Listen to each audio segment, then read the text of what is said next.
I posted it an hour later. It was at like 1.2K. Now I think it was like 30 minutes.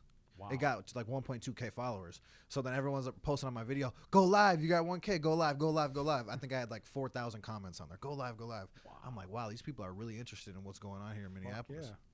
So I went live. It ain't that I can't stop, it's that I won't stop. I made a few plays off a flip, now I'm on top. I'm Southside Chief, homie. Yeah. What you know about it? Lake Street legend CEO, not the co-founder. What you wanna know about me?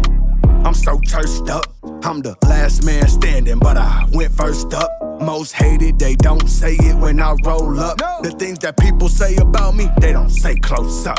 Check it, I ain't been to the booth in a minute. Niggas hate the fact that I'm winning. Who makes him the chief of the South Side? Oh my nigga, I'm not the lieutenant. When I was in the gym, you wasn't in it. FaceTime, so my windows is tinted. If I said that shit, then I meant it. Niggas gave me the rules and I bent it. I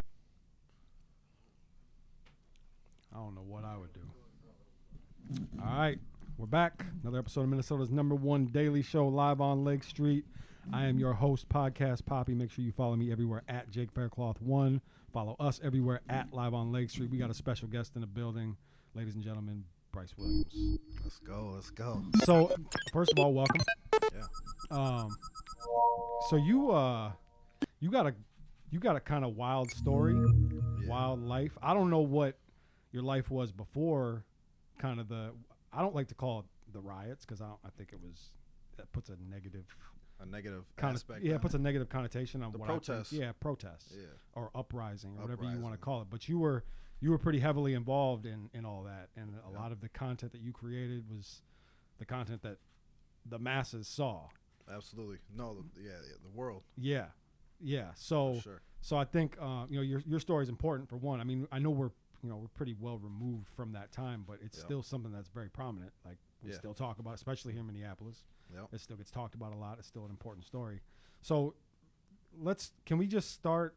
I guess my first question is, did this all just kind of happen for you, or was this something that you set out to do? Like, was this all part of your game plan, or was it just I happened to be there, I had my phone out, and let's just as like what the I mean, have you always been has this always been something, I guess, what would you call it? I'm trying to think of the best word. Like, what would you call yourself besides a content creator? Because I feel like you're not just creating content, you're telling important stories. Yeah.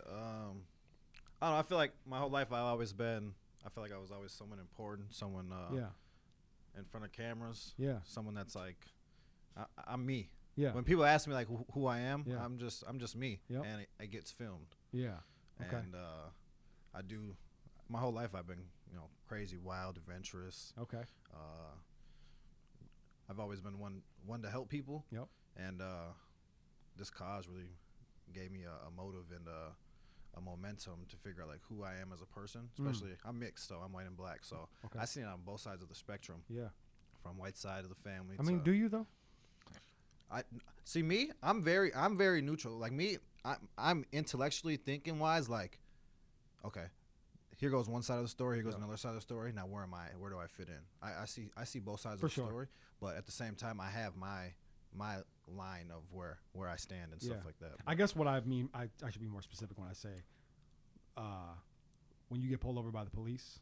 Yeah, I get nervous. The police aren't thinking, no, heck, his mom's no. probably white. No, hell no. You know what I mean? Like that you're a black guy. No, I've got pulled over with literally guns drawn. Get out the car, let me search you. Oh, yeah. Car smells like weed. No, even though it doesn't. At negative 20-degree weather, had my ex-girlfriend in the back of the squad car, and they're searching us. And sure enough, there was no weed or anything like that. They just wanted to mess with us. Yeah, man, it's unfortunate. So basically, what you're saying is when shit popped off, when the uprising started. I was there to support George Floyd and the whole cause of police brutality and the abuse of power. But in your mind, it's like, of course I'm going to be there. Absolutely. This is who I am. This is what I do. Like, absolutely, I'm going to be in there. Yeah. So it wasn't even. It just there didn't need to be any pre-thought about it. It was just, this is who I am. This is what I do. Yeah. Let's go. So you went. So you travel. I mean, how were you in Minneapolis? Were you? I was. So I had recently just bought a house. At the time, it was my fiance, and we just we were having a second child, and we bought a house up in Staples. So that's where she's from. Okay. And I was flying down to L.A. on the 29th, and I seen the protests and stuff. I'm like, I got to get down there. Yeah. I was itching to get down there because, you know, I felt a urge in my body that I needed to go support, you know, because I grew up in Fridley, Okay. Spring Lake Park. I lived Okay. in Minneapolis for a while. So I was like, this is my city, my town. I need to go support, especially for, you know, Black Power and support my Black citizens and stuff like that. So I went down there and instantly dropped some stuff off at my dad's crib, went down there and protest all day. And so prior to this, like, what was your social media presence?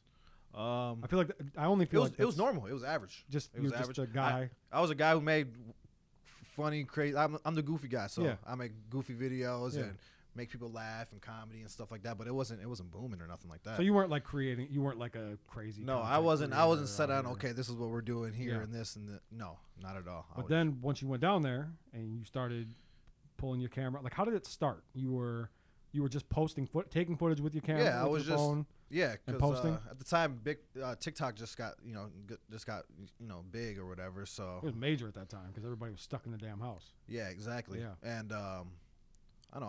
I always thought I had probably like 2,000 views on a video one time. I thought I was decent. going crazy. Yeah, I mean it's decent. And I had like 200 followers. I was like, you know what? I'm gonna shoot some content. Yeah. So I'm shooting content or whatever, and I'm like, yo, I'm live, or I'm here at the protest, and I want to go live for you guys. So get me to 1K followers, and I'll go live and I'll stream so you guys can see it in real time. Because a lot of people were wondering like, what's going on? Yeah. You know, because the media was playing portraying false narratives and lot of stuff it. like that, and in different countries they were blocking it out, so their countries wouldn't go crazy about it either. But so I was like, let me go live, and sure enough, took off from there. And you got over 1,000, and then I think would you say over 30,000? So Was that in one day? it wasn't even on a day. So increments like this. So I posted it an hour later. It was at like 1.2K. Now I think it was like 30 minutes. Wow. It got to like 1.2K followers. So then everyone's posting on my video, go live, you got 1K, go live, go live, go live. I think I had like 4,000 comments on there. Go live, go live. Wow. I'm like, wow, these people are really interested in what's going on here in Minneapolis. Yeah. So I went live. As soon as I went live, there was like 13.1K people watching my live. Wow. And like that's pretty big for TikTok. You know, the average people Hell who are yeah. watching is like 500 to 1.5 thousand. And there was like 13.1 on that when I went live, and then it shot up to like 32,000 in like a couple hours, and then it was at 58 after like 7 p.m. and it was at like 75,000 after like 5 hours. I was like, wow. Holy shit.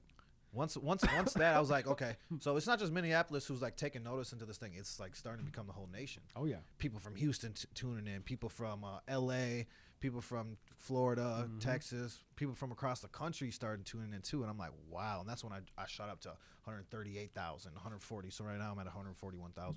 So when this is happening, like, are you thinking like, because how do you not think? I mean, this is what 2020. 2020, yep, man. So even in 2020, you know, it's like, how do you not immediately think, how do I profit off this? But also at the same time, it's like, that's kind of a fucked up thought to have. But also, you gotta. It wasn't even that. That wasn't even my whole thought process. Of course, it's like, okay, that's monetized. Yeah. But I don't even necessarily mean monetarily. I just mean, how do you make, like, okay, what do I do now? You know what I'm saying? Like, what's the next step? So once I blew up, I was like, there's no stopping now. Yeah. You know, let's go. Yeah. Because I happened, like I was telling you earlier, I blew up on TikTok that day, and some independent film producers down in L.A. were like, hey, we want to interview you when we come up to Minneapolis. We're road tripping from L.A. to Minneapolis. Yep. And they're stopping at different protests along the way, different states. And I was like, oh, really? Well, I'm actually flying down to L.A. to go buy a car with my cousin's boyfriend. And we're going to drive back, but you guys have extra room in your car because I'll just road trip back with you guys and go to these different protests in different states and get good footage and stuff like that. So I'm like, that's where my mindset was at once it blew up, because like, okay, all these people are invested in, interested in knowing more and stuff like that. So I was like, let's go across the country with it and see how the United States is the impact of the United States of George Floyd's death is taking on. So I did that, and We went on. Does a this feel 2-week like trip. God at some point, where it's like it's just happening, like aligning? Because that's kind of like it's almost a little too perfect. It was. It was. Like the alignment of it just was listen, like it was like something put you right on this path. Exactly. And I was struggling with like, what's my purpose in life and stuff like that. And like the media, when everything else went down, they were like, they took that purpose and like tried to flip it around on me when I said, oh, this is my purpose, this is my passion now. Well, no, it was like my purpose because at the time I was just working. You know, I played semi-pro basketball and stuff like that, tried to go overseas. But COVID and all that other stuff was working out. So I'm like, what do I do now? Yeah. You know, college basketball is done, semi-pros basketball is done. Now I'm just a father and taking care of my family and working and stuff like that. I'm like, I feel like in my body there's something more. There's something more that's coming. I understand that for sure. And I guess this was it. That was it. Yeah, I mean, in a lot of ways, I'd say you're blessed because a lot of people never come out of that. No. They never figure it out. Right. And for you, it was like, go, my son. Go. Absolutely. Go. Absolutely. Yeah. So I mean, lucky you, and amazing, and I mean, it's an important cause. You know what I mean? Yeah. Like you're getting you got a lot of eyes put on some important stuff. So as you're traveling from Minneapolis to Los Angeles. Yep, I flew down there. Oh, so you flew down there and then drove back. I flew down there and drove back. Oh, okay, so the opposite way. Okay, so you flew to LA and drove back up here with these. And this was like were they a media company or who? No, they had their own stuff. They have a YouTube page called Team Friendship. Okay. And they had a little buzz, you know what I mean? You know, so I'm like, okay, these guys are legit. And so I took a chance on them, and we drove. It was me and 3 other guys, and we were in the back I was sitting in the back of this green car, and we had all the stuff in the back of the car, and I swear the shocks were booming. It was definitely an experience, once in a lifetime experience. So as you're coming back, are you stopping through like all these cities that are also? So right when I get down there, I meet up with them, and then we go to Malibu. Oh. And they were protesting heavily in Malibu, going crazy. It was really dope. I was actually down in Malibu, and I was in the front of the protest, and you know, the police got sectioned off or whatever, and I'm standing in the front. Black Lives Matter, Black Lives Matter, and I'm just leading marches and antics and sayings and stuff like that. And then all of a sudden, I see this head honcho police dude going around his security people, or not his police officers, pointing at me and saying the yellow guy the yellow dude in the shirt is their leader. Grab him when you get a chance. I heard that, and I'm like, ain't no way you're grabbing me, because I'm not going to jail here in LA. Ain't no way. I'm not even doing nothing. But I heard that, and as soon as he said that, one of the officers tried to grab me, but thank God the people behind me had my back, and they grabbed me and pushed me back and pulled me in the back. So you were their leader. You didn't even know it. Exactly. Oh shit. I'm like, I'm not the leader. I'm literally just here protesting and stuff like that. But Yeah. as I'm looking around, because I had my film crew with me or whatever, and they were filming or whatever, doing whatever they want to do. But I'm over here just chanting with the crowd. I'm with my people. They were following your lead. And they literally were. Now that we're talking about it, they were. It's crazy. I mean, that's pretty And dope. in one of the videos, you can hear them. You can hear me yell, "Hold your ground, hold your ground!" And that was when they tried to grab me, and I told everyone, link arms, hold your ground. And then we started marching forward. Everyone started marching forward, and I was like, damn. So the word that I was trying to think of earlier just came to me: revolutionary. Absolutely. Do you feel like you're a revolutionary? Like, has it always been in your blood? Has that always been a part of who you are?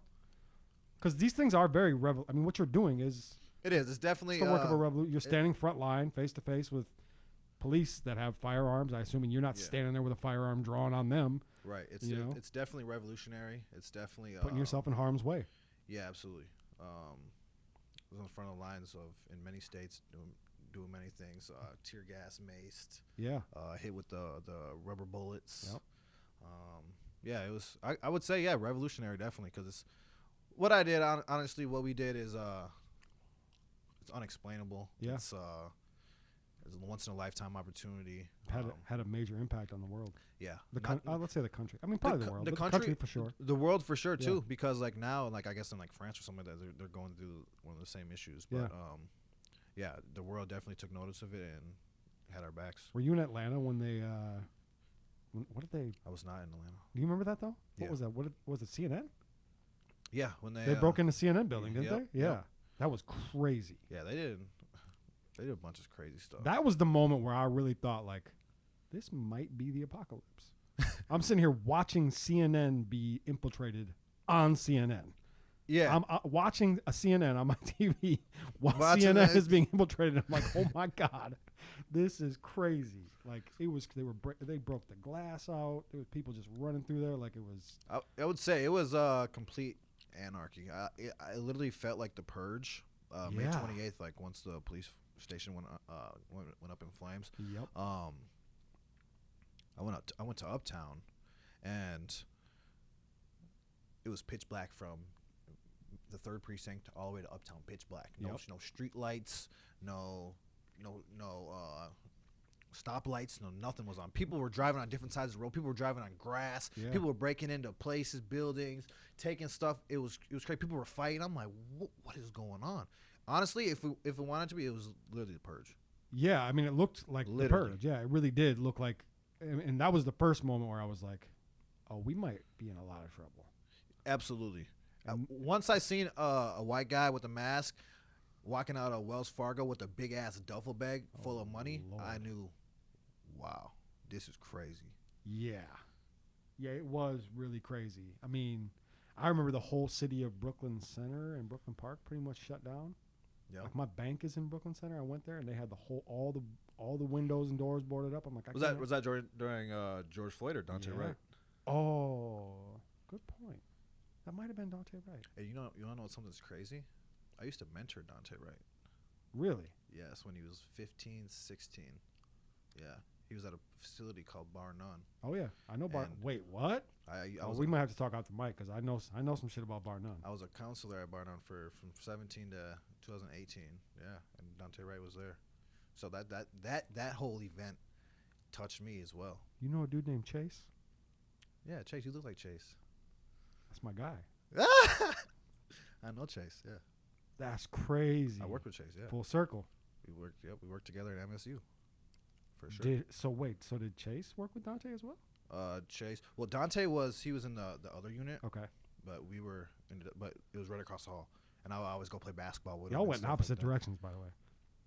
Yeah, we did. Chase a cop. Yeah, Chase a yeah, cop Chase now. is a cop now. Yeah, you're right. That's all right, man. I No, don't. he's a good cop. He's one of the guys that we need more like him. Right. Yeah. We need way more like More him. level-headed, I always say understanding, say that to him, like, bro, we need more like you. Yeah. Way more like him. Like I don't know any other cops. Yeah. Don't get me wrong. But I don't have nothing against police. I have full respect for police officers, but once you abuse it, and once you there's good cops and bad cops, and once you abuse that power, it's come on, bro. I mostly agree. The thing to me is I think until the good cops really truly start holding the bad cops accountable, you're all bad cops. You know. But Yeah. You can't just sit there and look and Yeah. what they say, badge honor or Yeah, brotherhood or whatever. Yeah. Nah, bro. If I'm doing my job and I see like you're doing something crooked and messed up, I'm gonna say something. Yeah. And if you want to talk or brawl or fight afterwards, cool, we can do that. Let's go And down. and also to be fair, I have seen cops do this. I have Yeah, heard, yeah. you know, what I mean, Yep. mostly on the internet, which I don't ever know if that's real or not. But I've seen cops, on TikTok, like Intervene. saying stuff. Yeah, I mean, I don't. You don't know if it's real I'll or fake never- or just for yeah. show or I just never. for You never know. yeah. You never know. It could be. I mean, yeah. But there's clearly a problem. You know what I mean? And it's not. Absolutely. And it doesn't Yeah. start there. It doesn't. starts beyond the police force. It starts in the government. It starts with Yeah. higher ups. But anyways, then we could talk about that for 6 hours. So that's crazy though. You worked at Bar None. You worked at Bar None with Chase. Yeah. That's fire. That's great. Shout out to Chase, man. Good guy. Yeah. Okay, so let's talk about the legal side of this. What were you faced some legal ramifications, Right. and I want to get into that side of it. But I'm also wondering, like, was there a lot of like threats and pushback and stuff behind the scenes that people didn't like? What kind of stuff did you deal with there? Okay, so I come back from my tour and I go, I live up north. I just bought a house with my family. That's Yeah. where I was gonna be. I was getting death threats. Yeah, I can imagine. People were like, "Let's go to his house and Molotov his house." Yeah. And I got arrested June 16th. I got released like 4 days later or something like that. Okay. I've never been in trouble, with the law or anything like that. So the judge was like, you don't need no bond, you're good. You know what I mean?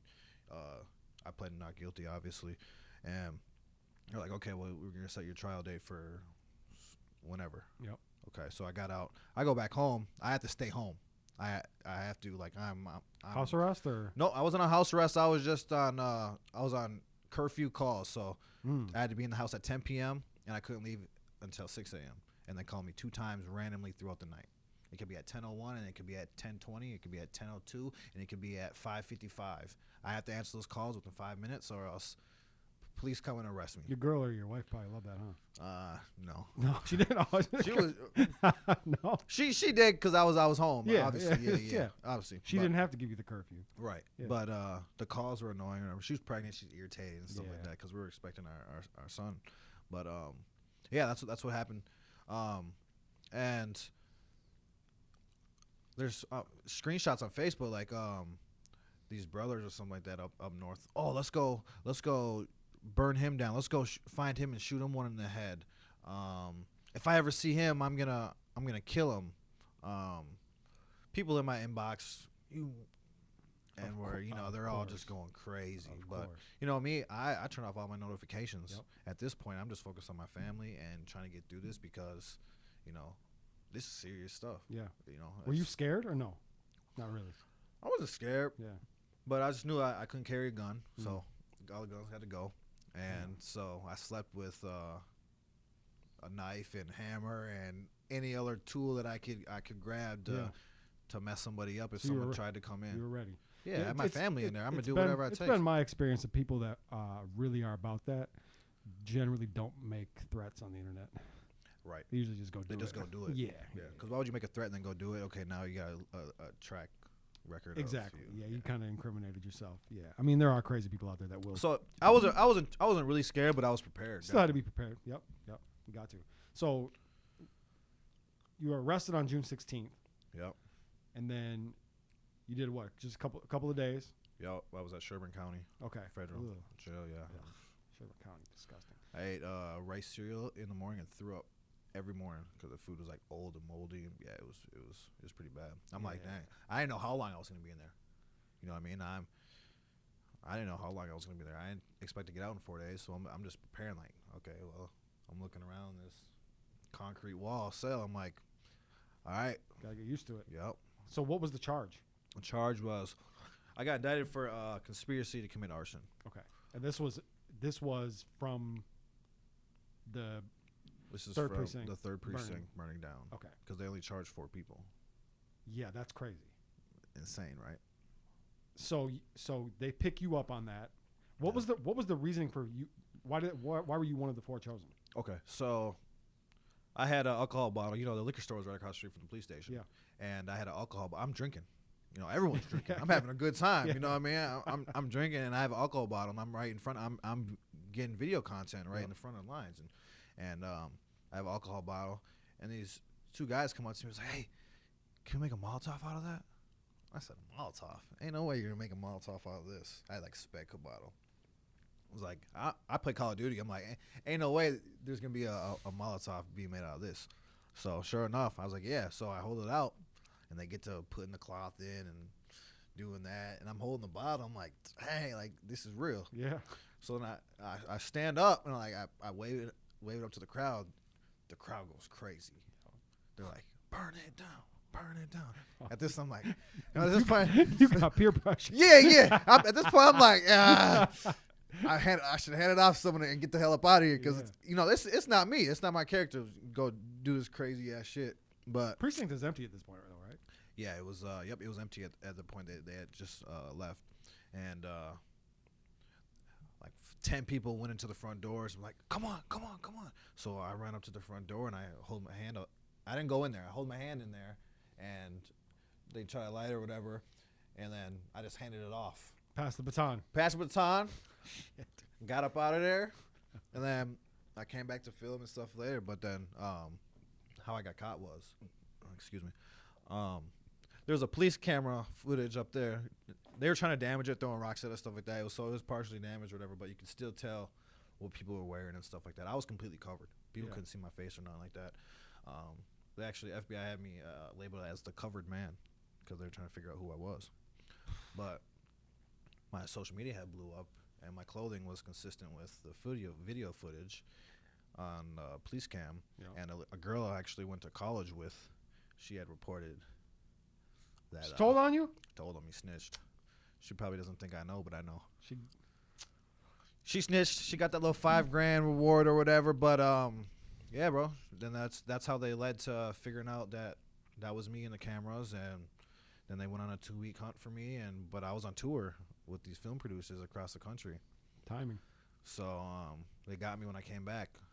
I was like, I gotta go see my daughter. Yep. It's been 2 weeks. I haven't seen her. So I go up north. Little do I know, there's ATF agents that's been stalking my crib for 2 weeks, making sure I don't come back. Yep. They finally see me come back. The next morning, that night, they were in my yard that night. I was live on TikTok in my game room or whatever, and I was by the window. And I was like, "Yo, what's good, y'all? I'm back. I'm back at the crib." And people, the chat just flooded with, "There's someone in your window." I said, "Yo, stop playing." I'm thinking they're trolling me. I'm like, "Stop playing," and they're like, "No, there's literally someone in your window." So the video still available?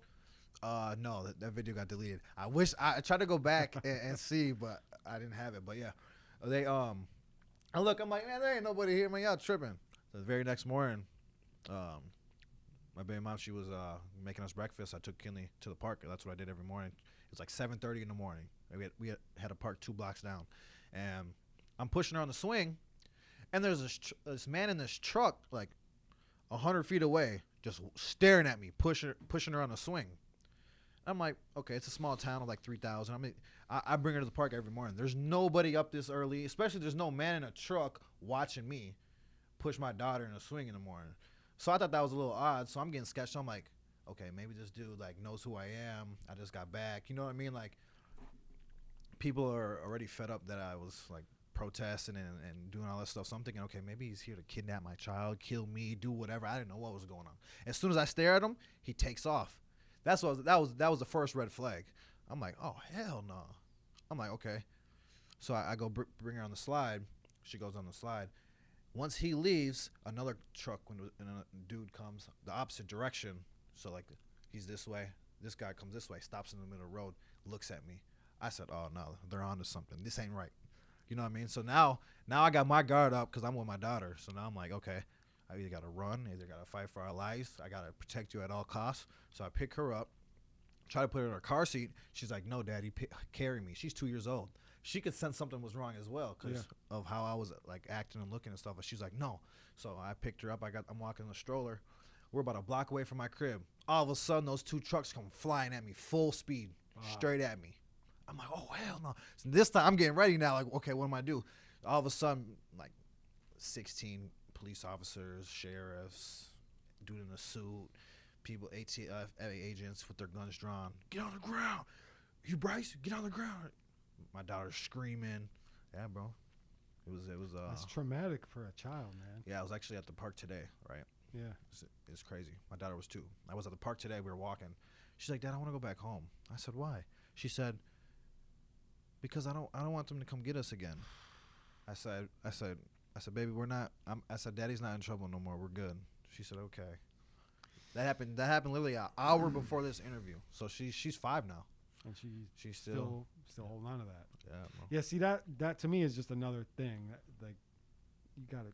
I mean, they should be putting thought into that, because not only is it traumatic for your child, which they should care about, but also they should be thinking about the fact that you're probably going through a whole bunch of other shit that they don't even know about, with the threats and people talking crazy to you, like closing in on you like that. They're setting you up to get shot.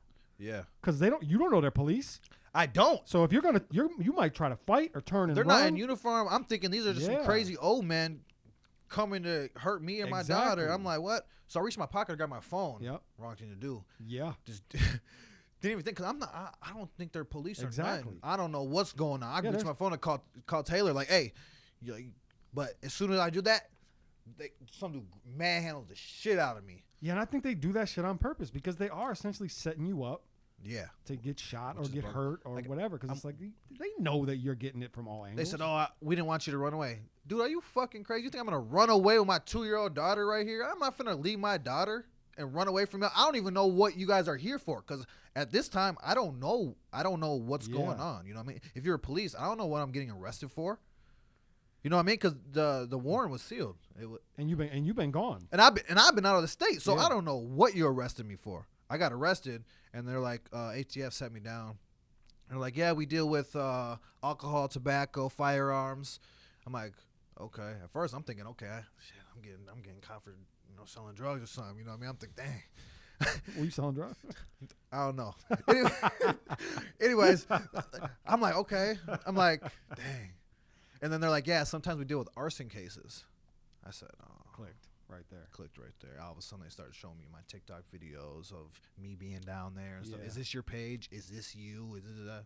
I need a lawyer. So then you had to wait a year. So I got out, and I had to wait a whole year before I got sentenced. I got sentenced June 7th, 2021. Wow, my kid's birthday. Really? Yep. Yeah. So I waited a whole year. I was just working and taking care of my family, and I got sentenced 27 months to serve in federal prison, and I owe a $12 million restitution. God damn. Yeah, $12 million.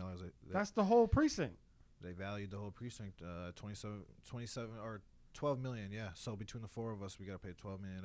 And that's still in existence. You still are paying restitution. Yeah. So the judge was like, okay, the prosecutor's trying to fuck you over and stuff. The judge was cool. I honestly don't think he wanted to sentence me 27 months. You get time served at all, or like what did you do? No. You did the full 27? No, I did 20. That's a lot. I did 20. I got out in January, past January. Yeah. Man. Yeah, but told me I pay like $50 a month. The judge set it up smoothly. So for the rest of your life? Yeah, I'll pay $50 for the rest of my life. That's foul, though.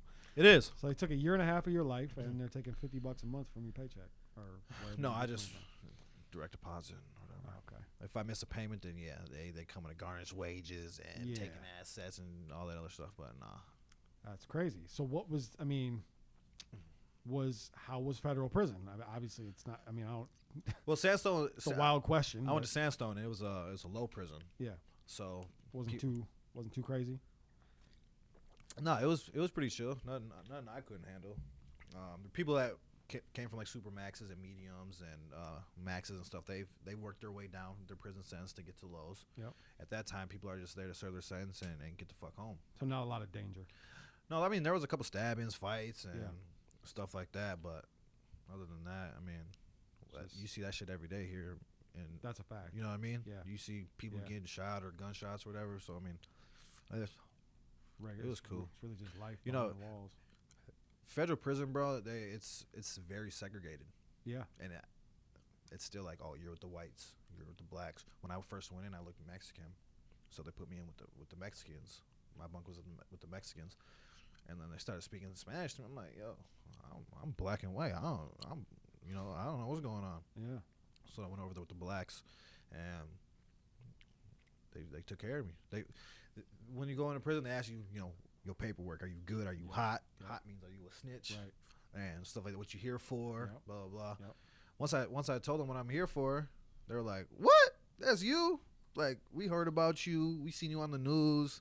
That." So in there, I became like a hero, a legend. Yeah, you got respected at that point. Absolutely. So what I did, I was very well protected. I was safe. I was good. Yeah. People took care of me. You were in there for the right reasons. Exactly. Yeah. I was in there for the right reasons, but the type of person I am, I shouldn't be in there. That's the revolutionary shit, though, right there. Hell yeah. That's the revolutionary in you right there. That's what happens to revolutionaries. That's what, Yeah. The guards, some of the guards are calling me Malcolm X. Oh, shit.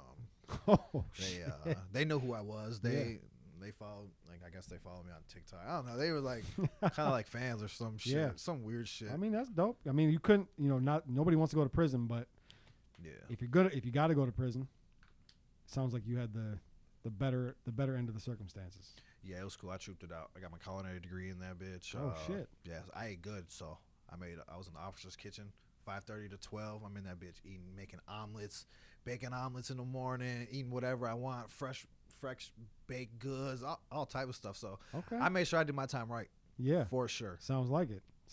So then you get out, and talk to me about what you're doing now. So I got out in January, and I just been now I just work construction. Okay. and I grind, good pay, good money. Yep. I'm with the union. And I started my own social media marketing company. Yeah. Because I was like, okay. So we talked about this earlier about the monetization part of how I blew up and stuff like that. I'm like, okay, well, yeah, now let's really do it. So I'm part of the TikTok Creator Fund. I do brand promotions for companies. So I just do like I did a Domino's video of tasting their food and stuff like that. I got over 500,000 views and stuff. Got paid over $2,000 for that. Sheesh. That's not bad. For an hour of work. Yeah. I'm like, okay, if I can make that money, I can really start making really good money with small businesses. So I started up my own social media marketing company, and now I'm about to take off with that. That's really dope. Yeah, I mean, you found the right way to spin that.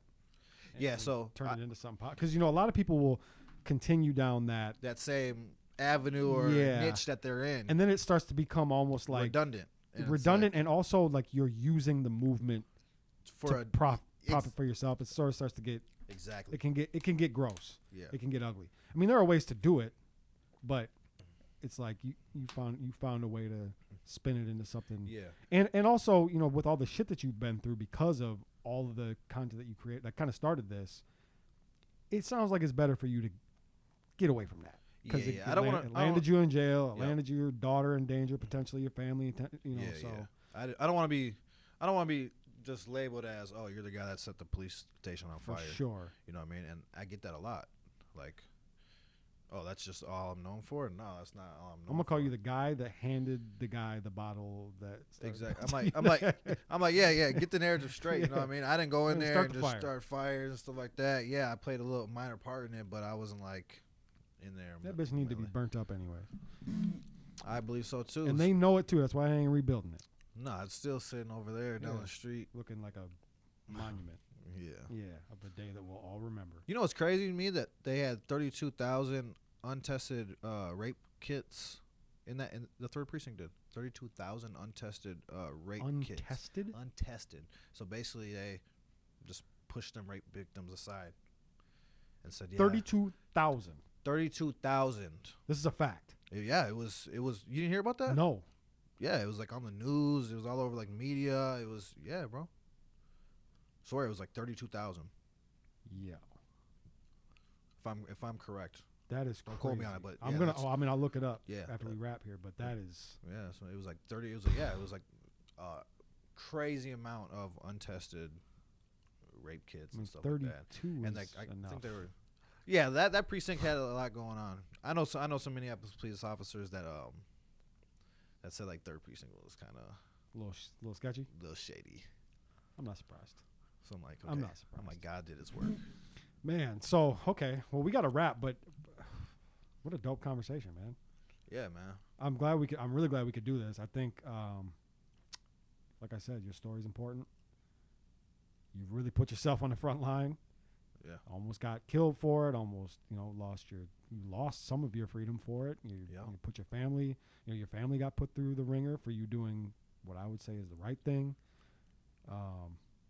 And yeah, I mean, is there one other thing I was gonna ask you? Is there like a documentary coming of any sort? I feel like there's a documentary in here somewhere. So especially with the traveling from LA to Minnesota and seeing all that. Yeah. So right now I'm in the works. Right now the Hollywood industry and stuff like their union and stuff is on a freeze. That's right. The writers are on. They're on a freeze right now. Yeah. For the pay and stuff like that. But yeah, there's something coming. Hopefully a big network documentary coming. That sounds like some Netflix or HBO Max shit, maybe. Something, and then huh? A movie. Yeah. Oh, like actual movie. Like an actual movie about it. We definitely need a movie. We need a film. Yeah. So yeah, there's definitely gonna be a big series. Oh, that's a series. Oh, now it's a series. Coming up soon. It's still in the works. We still got to get all the process stuff with that. It's still early in the stages, but yeah, definitely a documentary, and I want to get a movie going. Yeah. So that's definitely here the next couple of years is what I'm going to be working on. For sure. Yeah, that's dope. We need that. If I can't get a major network to do it, I'm going to do it independently with a bunch of sponsors and stuff like that. So yeah, I mean, I got a couple of guys in mind that I think could. Yeah. It's all about networking and connections. So just put that to use. And I could see Ben Hughes. I don't know if you know who Ben Hughes is, but he's. I work with Ben Hughes. You work with Ben Hughes? Yeah, I was an actor. I acted in a couple of his short films and movies. Wait, were you in? I was in the Protectors. Bro, you were in the Protectors. For I fucking knew I recognized you. You see, I was doing an arm thing. I was at the park with him and stuff Bro. like that. With Chris, yeah. When I saw you, I'm like, this guy looks familiar. I wonder if I know him. I was in his short film, Moving In. Yeah. Bro, you were in the. I don't think I've seen that, but the Protectors. Yeah. You're in the fucking Protectors. Yeah. Bro. Okay, so I don't need to say anything else then. You already know that. Yeah. Ben Hughes, you already know. Yeah, I don't need to. Me and Ben are locked in. Man. Yeah. Yeah. Oh, that's fire. But yeah, there's a bunch of stuff coming on. Turn out all this little negative or whatever people want to talk about it into a positive and or make some great content, a documentary and a movie coming on. So Dope. And you got your social media company. Social media company booming and stuff like that. If anybody needs business, marketing, help with that, hit me up. Big following on TikTok. Yep. Building the following on. You got the YouTube channel as well. You got your Instagram, all that. It's still, you're building everything. Yep. Yeah, man. It's I growing. like it. So before we wrap, just tell them where they can find all that stuff. Yeah. So on TikTok, Instagram, and YouTube, it's The B Show. Like the B Show. Yep. With no W at the end of show. The letter B, right? Yeah, the letter B. So THE. Ooh, shit. Woo. THEBSHO. Perfect. Okay, and that's everything. And they can find. I know you can find if they go to your Instagram, they'll find all the links. Yep. You got your link. You got your link tree in there and all that. Yeah, I have my link tree, all that stuff on there. Yeah. Cool, man. Well, any closing thoughts? Any last things you need to let the people know? Nah, you guys just be you, be great. Bless God at all times, and keep supporting each other. Be kind to one another. Well said, man. I appreciate your time. I'm glad we could do it. Hey, man. Thank you, man. All right, that's it. Another episode of Minnesota's #1 daily show live on Lake Street. I'm your host, Podcast Poppy. Follow me everywhere at Jake Faircloth1. Follow us everywhere at Live on Lake Street. We out. Yo. That was great, man. It ain't that I can't stop, it's that I won't stop. I made a few plays off a flip, now I'm on top. I'm Southside Chief, homie. Yeah. What you know about it? Lake Street legend CEO, not the co-founder. What you wanna know about me? I'm so churched up, I'm the last man standing, but I went first up. Most hated, they don't say it when I roll up. The things that people say about me, they don't say close up. Check it, I ain't been to the booth in a minute. Niggas hate the fact that I'm winning. Who makes him the chief of the south side? Oh my nigga, I'm not a lieutenant. When I was in the gym, you wasn't in it. FaceTime, so my windows is tinted. If I said that shit, then I meant it. Niggas gave me the rules and I bent it. Same nigga that was trapping while I was suspended. You wasn't in them hallways banging, boy, you wasn't in it. Really a genuine nigga, homie, don't get offended. From East Lake, South Murder, I'm just it ain't that I can't stop, it's that I won't stop. It ain't that I can't stop, it's that I won't. Say, it ain't that I can't stop, it's that I won't stop. I made a few plays off a flip, now I'm on top. I'm Southside Chief, homie. What you know about it? Southside Chief, homie. Now what you know, look, I'm Southside Chief, homie. What you know about it? Lake Street legend CEO, not the co-founder. What you wanna know about me?